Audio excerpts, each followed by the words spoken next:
তো সধর্মের পূজারী উপাসক উপাসিকা, আমি কোথায় আছি আমি আপনাদেরকে আবারও বলছি। আমি আছি শ্রীলঙ্কা, বুদ্ধ প্রতিরোধ দেশ শ্রীলঙ্কা।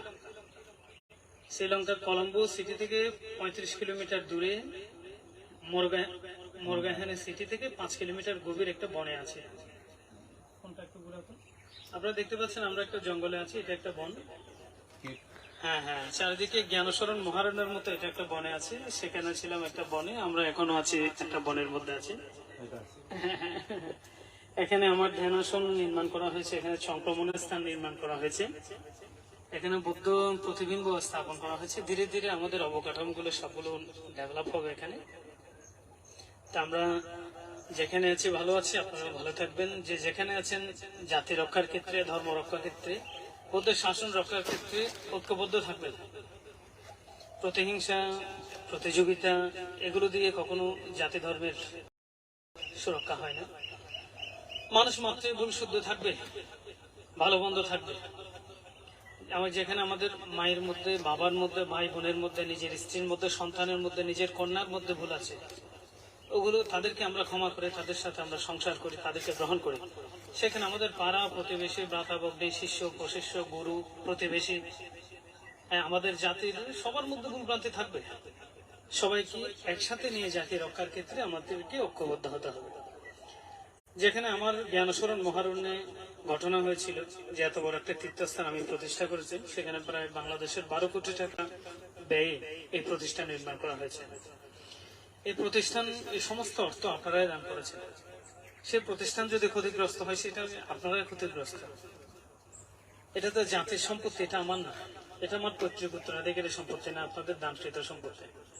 সেটা যদি কখনো আবার বৌদ্ধ মন্দিরের প্রতিষ্ঠা হয়, তাহলে সেটাও জাতির উপকার হবে। তো সুতরাং আজকে এই যে ধর্ম রক্ষার ক্ষেত্রে, জাতি রক্ষার ক্ষেত্রে যে আমরা সবাই ঐক্যবদ্ধ থাকবো।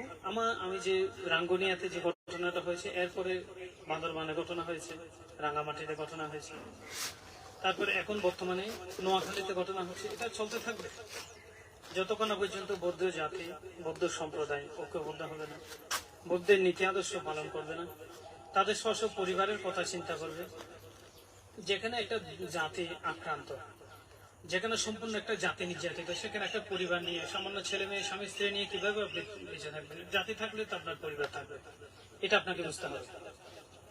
এখন আমরা মনে করি না এটা ওখানে হয়েছে, এখানে হয় না, নীরব থাকো। এটা ওই পরিবারে হয়েছে, পরিবারে হয় না, নীরব থাকো।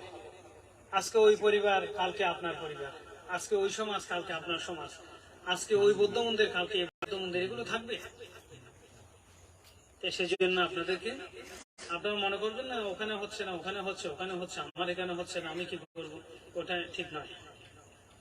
একটা জাতির ক্ষেত্রে যেখানে এ ধরনের অপ্রীতিকর ঘটনা, এখানে সাম্প্রদায়িক ঘটনা, যেখানে আঘাতের ঘটনা, উচ্ছেদের ঘটনা, জাতি ধর্ম বিনাশের ঘটনা ঘটবে, মনে করবেন সেখানে আপনাদের পরিবারে ঘটবে।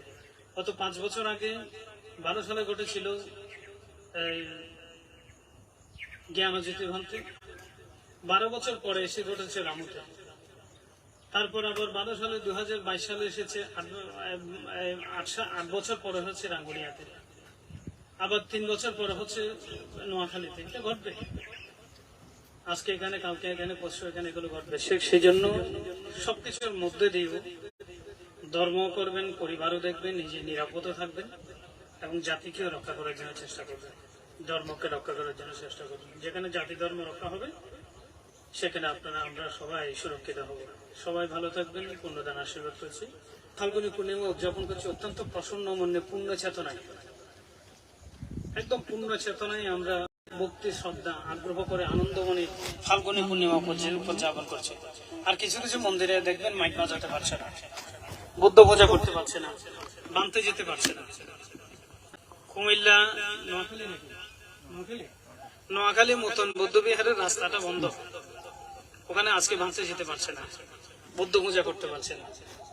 না না, এটা আমাদের গ্রাম নয়, এটা কুমিল্লা, নোয়াখালী। আমার কি, আমি তো রাজা নেই, আমি তো সকরি, আমি তো উকিয়া, কি হবে এগুলো আমার দিয়ে, কি হবে এগুলো? ওনাদের কথা উনি জানে, ওনারা কথা।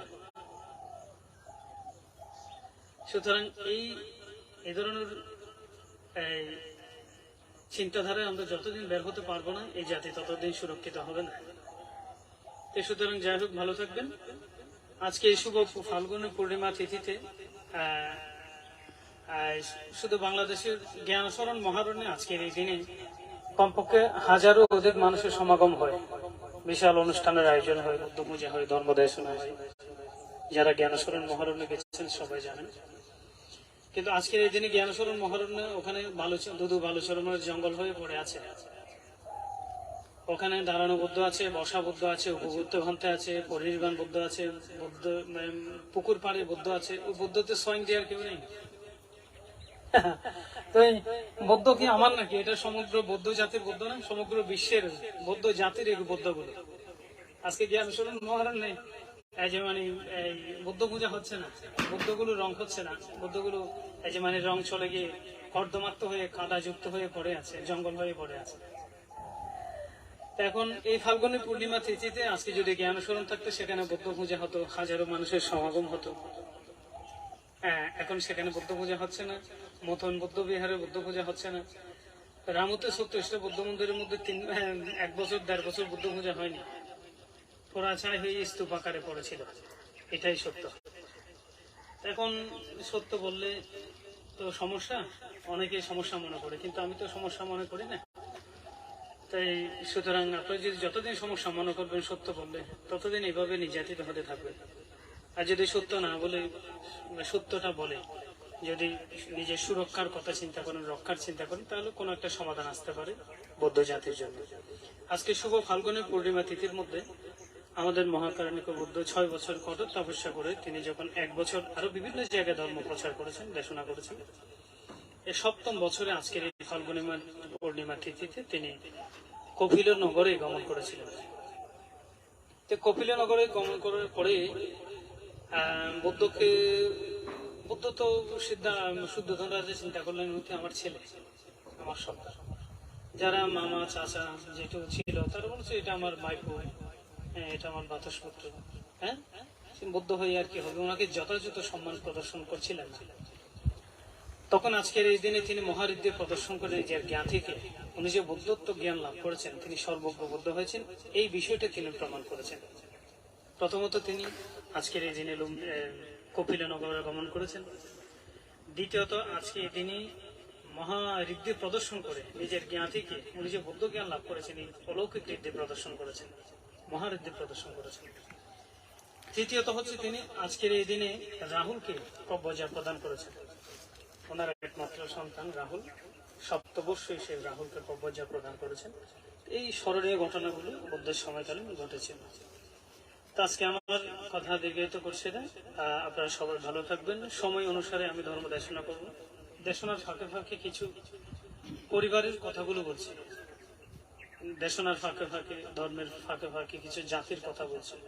এই জন্য বলছি কারণ সমগ্র বাংলাদেশের যেখানে বৌদ্ধ দায়িক উপাসক উপাসিকা আছে, সবাই তার মানসিকভাবে মনে মনে এই দুঃখগুলো তার অন্তর্জগতে কিন্তু বিরাজমান থাকে, যে এটা কি হবে, এটা কিভাবে সমাধান হবে, এটা থেকে আমরা কখন মুক্ত হব, এই জাতির ভবিষ্যৎ কি, এটা সবার মনের মধ্যে একটা চিন্তাগ্রস্ত হয়। যারা ইউরোপ, আমেরিকা, বাংলাদেশের বিভিন্ন দেশে, ইন্ডিয়ার মধ্যে যারা আছে, সবাই চিন্তা করে আমাদের বৌদ্ধ জাতির পরিস্থিতি কি হবে, এই জাতির ভবিষ্যৎ কি, এরকম সবাই চিন্তা করে। তো সেই জন্য মাঝে মধ্যে বলি যাতে আপনারা সচেতন হবেন, আপনারা ঐক্যবদ্ধ হবেন, যাতে এই যে আজকের যে বিশ্ব শান্তি কামনায় আজকে যে বাংলাদেশের বৌদ্ধরা আমরা যে ভবিষ্যৎ মানে এটা প্রশান্তিহীন একটা জীবন,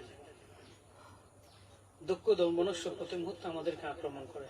যারা অরণ্যচারী ভান্তেরা আছে, বনচারী ভান্তেরা আছেন, দেশক ভান্তেরা আছেন, সমাজ রক্ষক ভান্তেরা আছেন, যারা শিক্ষিত ভান্তেরা আছেন, সব ক্ষেত্রে কিন্তু একটা বৈষম্যের শিকার হচ্ছে। কথাবার্তায় হচ্ছে, আচরণে হচ্ছে, হয়তো গালমন্দ করছেন, নয়তো কোনো একটা থ্রেট, বড় কথা বলছেন। তো এই যে আমরা যাতে সুরক্ষিত থাকি, ভালো থাকি, আজকের বৌদ্ধ পুজো জনিত পুনরাশি, কল্পতরু যান, বৌদ্ধ মুক্তির দান জনিত পুনরাশি, অনন্ত চক্রবালের সমস্ত সত্তা, চারিলোকপাল দেবতা, দেবরাজ ছিল মহাব্রহ্মা, মহাশক্তিশালী দেবনাগ যজ্ঞ ব্রহ্মগণকে, সমস্ত সত্তাগণকে আজকে যারা আপনারা অনলাইনে আছেন,